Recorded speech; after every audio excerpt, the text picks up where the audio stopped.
somehow in an offseason where Shohei Ohtani is a free agent, it is Yoshinobu Yamamoto who is drawing the most interest in free agency. Can the Mets really land this superstar pitcher? We'll discuss that more on today's edition. Locked On Mets. You are Locked On Mets, your daily New York Mets podcast. Part of the Locked On Podcast Network, your team every day.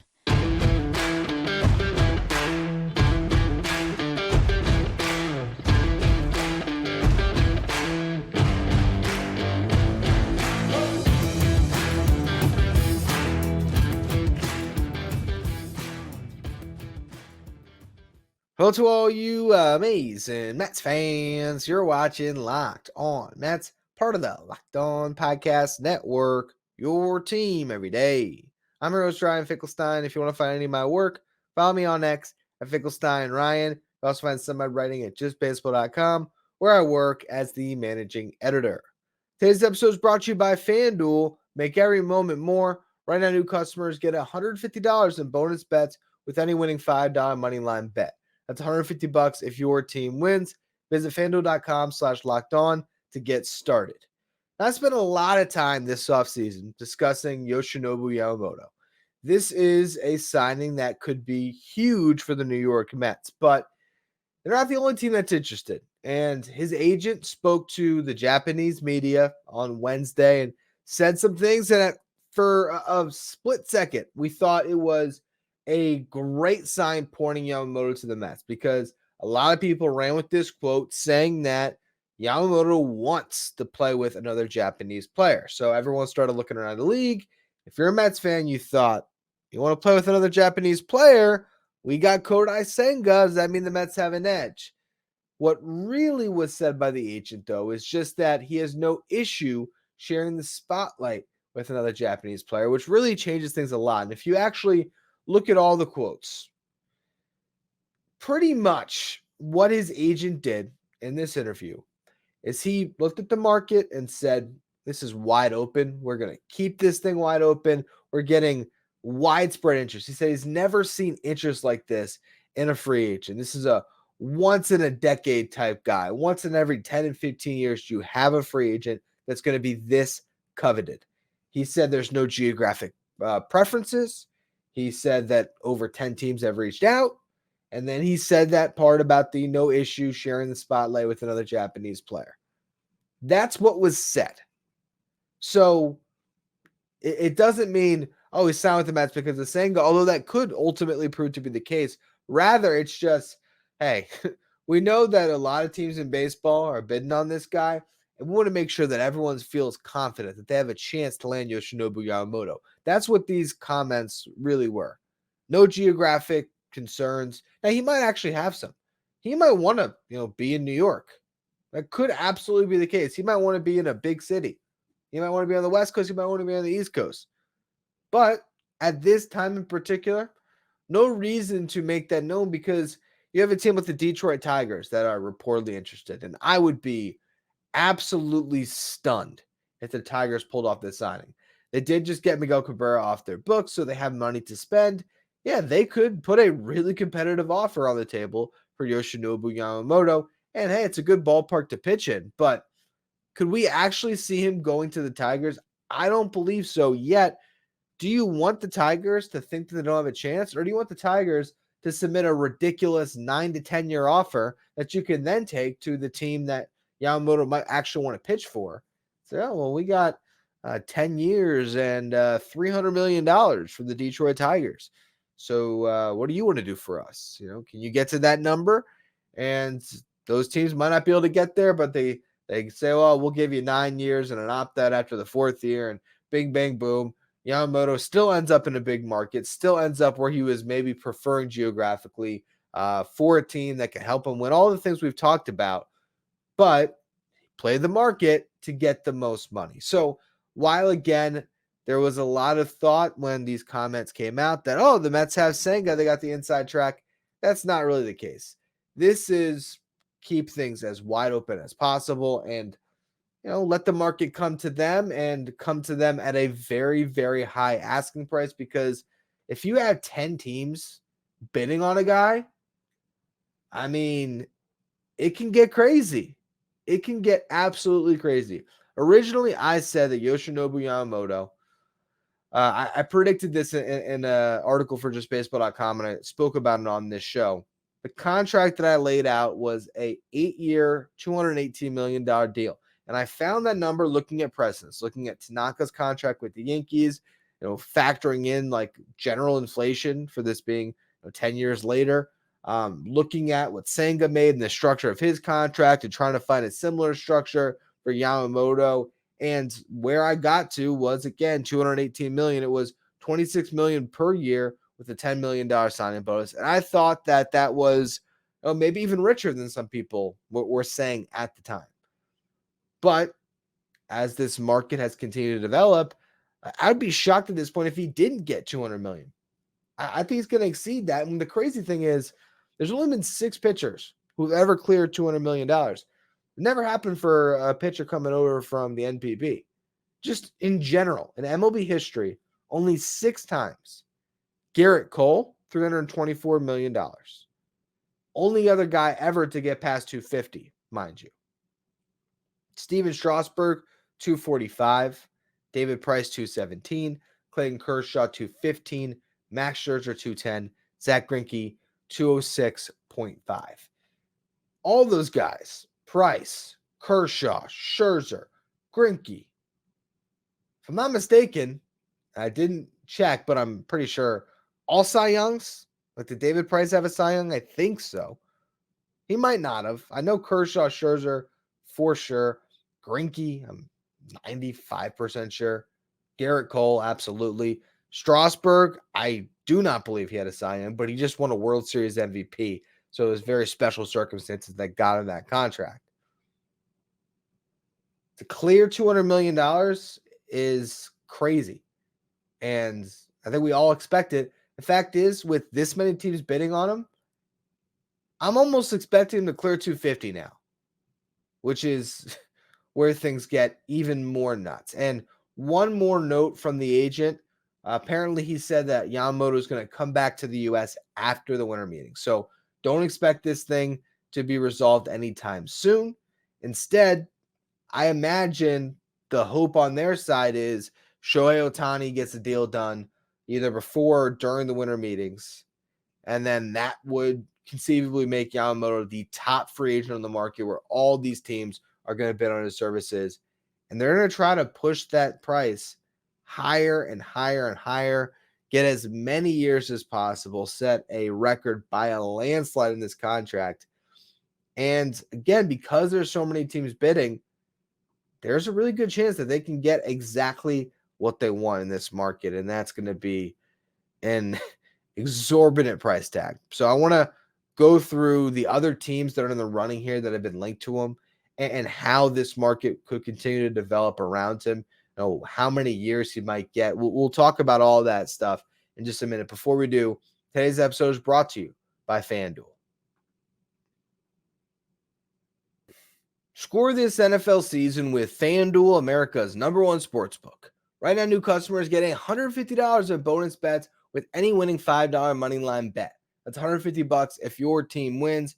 If you're thinking about joining FanDuel, this is the best time to get in on the action, because there's just so much that you can look at, whether it's the NFL games, college football, the NBA with their in-season tournament. Sports is at an all-time high right now, and it's so easy to get in on the app. There's a wide range of betting options, including the spread, player props, over-unders, and more. And again, if you place that $5 money line bet and you win, you're going to get $150 in bonus bets guaranteed. So if you want to start playing today, visit FanDuel.com/lockedon and kick off the NFL season. FanDuel, an official partner of the NFL. Locked On has launched the first ever national sports 24/7 streaming channel on YouTube. Locked On Sports Today is here for your 24/7 coverage of the top stories of the day with local experts of Locked On, plus our national shows covering every league. Go to Locked On Sports Today on YouTube and subscribe to the first ever national sports 24/7 streaming channel. All right, so Looking at the market for Yoshinobu Yamamoto, the teams that have been linked to him publicly, according to MLB trade rumors, are the Cardinals, the Phillies, the Diamondbacks, the Tigers, the Yankees, the Mets, the Blue Jays, the Cubs, the Giants, the Red Sox, and the Dodgers. That's 11 teams. Now, you can look at that market and say, all right, are the Tigers going to sign him? But again, if they want to draw up the bidding and they want to draw up the price, you keep them in the mix and you just see. You see if one of these teams that maybe has more room to play with when it comes to not having a big contract on their books, they just decide, you know what? We're going to go for it, and we're going to give him all the money. And the Diamondbacks are a team that fits that bill as a sleeper because, for one, they could sell them, hey, we just went to the World Series, and two, they are a team that has signed pitchers to big deals. Zach Greinke, Madison Bumgarner, those deals didn't work. A big difference here is those deals were for pitchers that had proved it at the MLB level for a very long time, or probably a little bit past their prime. Yoshinobu Yamamoto is 25 years old, so they're a sleeper. They're a sleeper for sure. You have the Cardinals, who might have a lot of money to spend. They've signed a couple of really fifth starters, like a Lance Lynn and Kyle Gibson. Maybe it will be nice to say fourth to fifth starters because in that rotation, they're probably going to be holding down that back end. But it just doesn't look complete unless they go out and they get a frontline guy.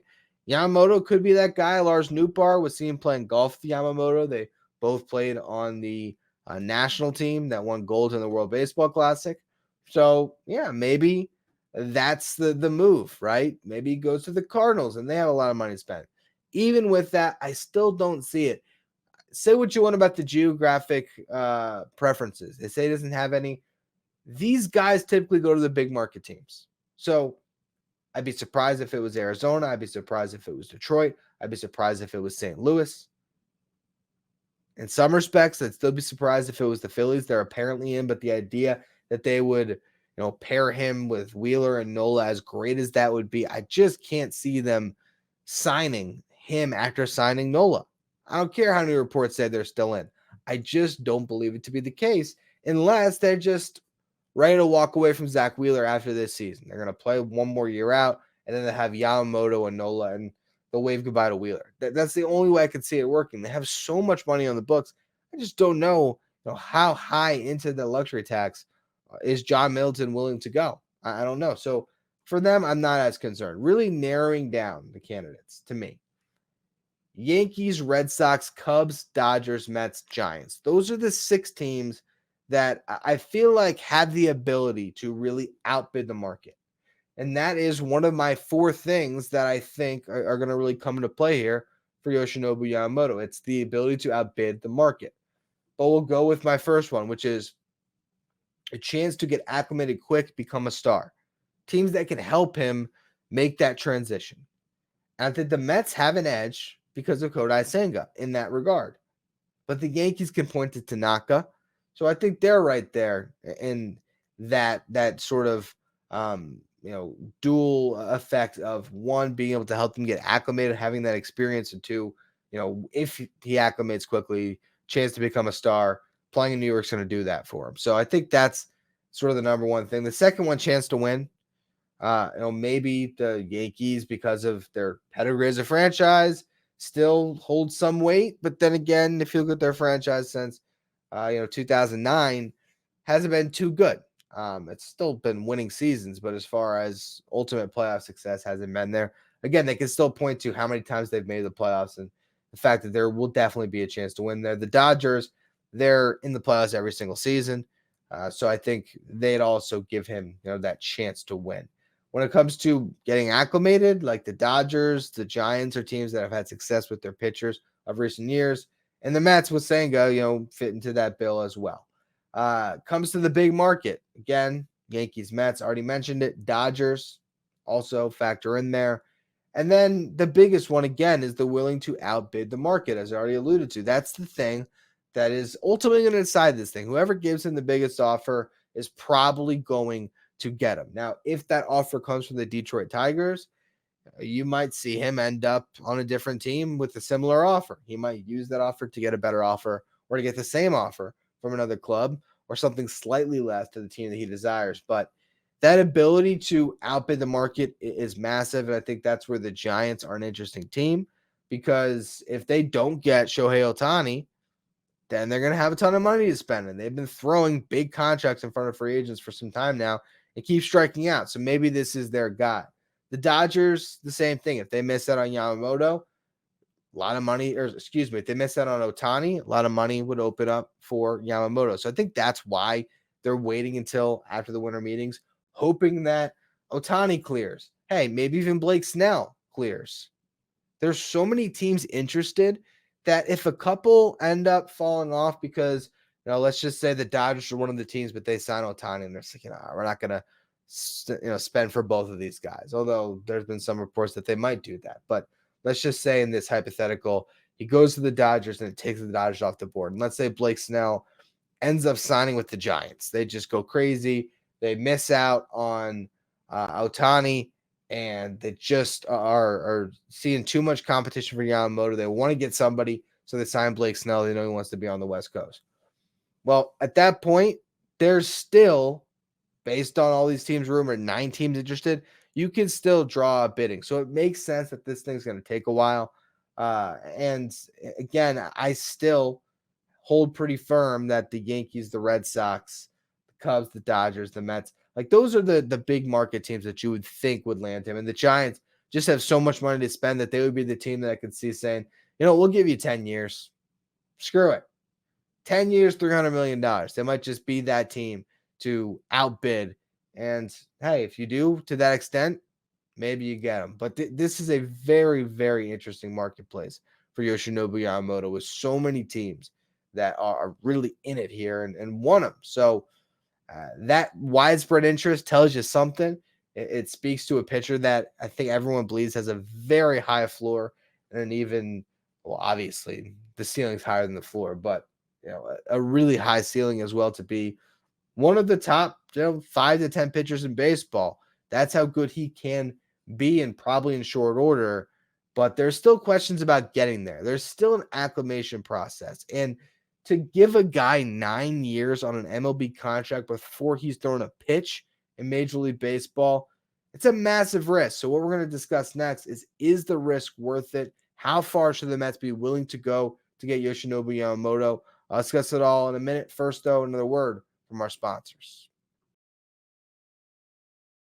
Before we discuss if it is worth it to sign Yoshinobu Yamamoto, how far should the Mets potentially go, I want to tell you all about the Locked On Mets Insider program. If you want to be a Locked On Mets Insider and get text message updates from me about the New York Mets, about the show, anything that relates to my coverage of this team, there's little snippets that sometimes I find, like a player's stats or a minor league signing that just isn't really worth breaking down the show, that I still share with my Locked On Mets Insider. So if you want to be inside the scoop when it comes to this team and this show, find the link in the episode description or go to subtext.com/LockedOnMets.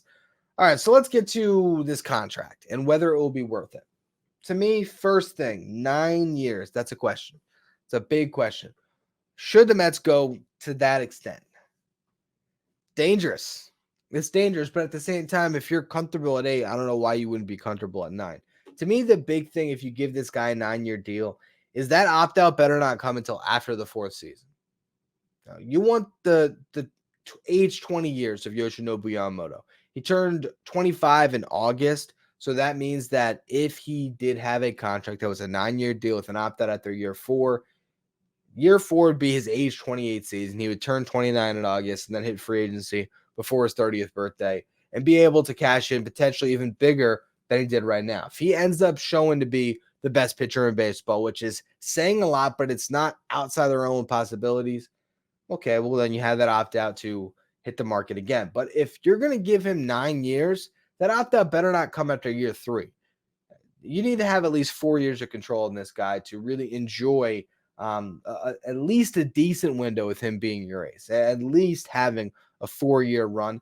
And it could be longer. You never know. He could not opt out of the contract. The contract could be, renegotiated at any point, or if he opts out, they could always sign to a new deal. So I think I'd be very comfortable with the opt-out in a contract because as much as it's great for the player to test the market again, it's also good for the team to be able to reassess and decide, do you want to give him a long-term deal or do you want to let him go somewhere else, get his money, and clear your books? So I think, again, if you're going to go to 9 years, that's the stipulation for me. Opt out after year 4.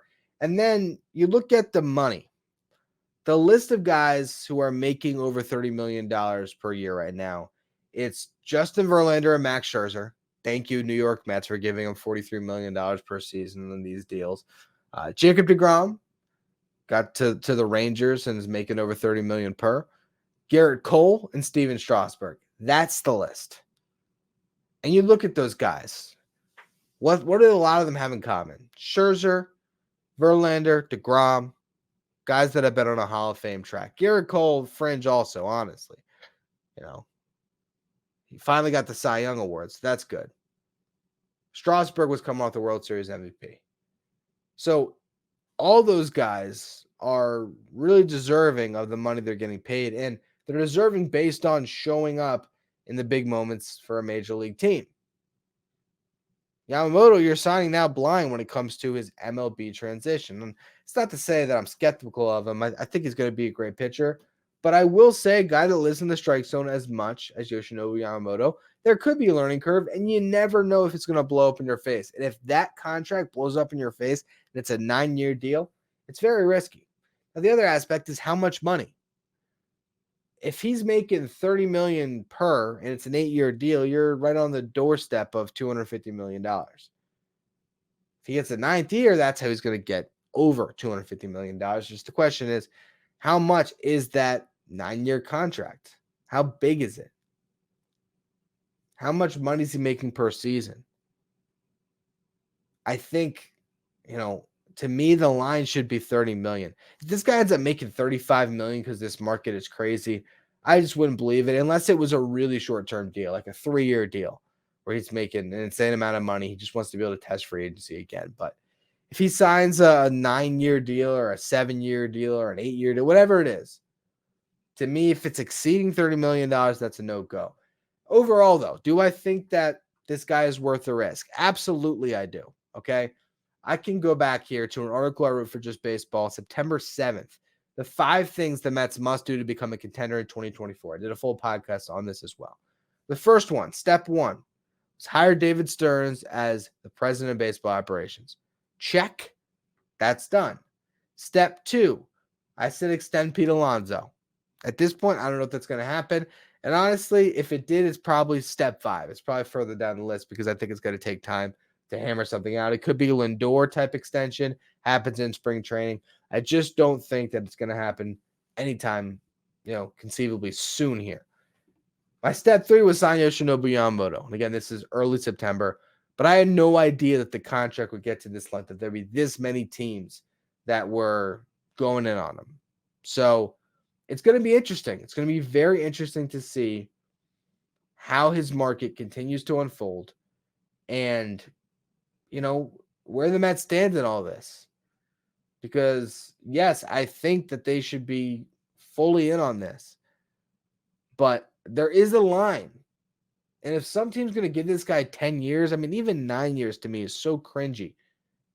But if some team gets that far, you might be best off just cutting your losses. Because the good thing is, next offseason, these pitchers, while they're all going to get paid, there's so many free agents, as I've discussed before, next season in that 2025 class, that I just feel like the price is not going to be as high as it is this offseason, particularly for this pitcher. But we'll see. We'll see how all of it ends up unfolding.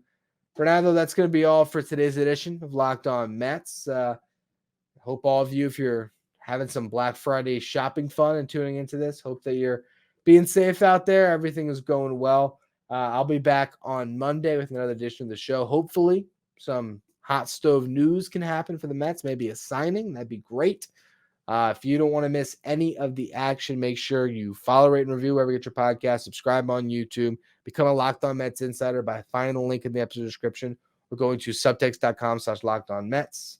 And now that you're done with this episode, if you're watching on YouTube, check out Locked On Sports Today for the first ever 24/7 sports streaming channel on YouTube where you can get tons of great stuff from our local experts. You can also get some league-wide stuff from our national shows. You can find Locked On Sports Today on YouTube, and it's streaming right now, so check it out.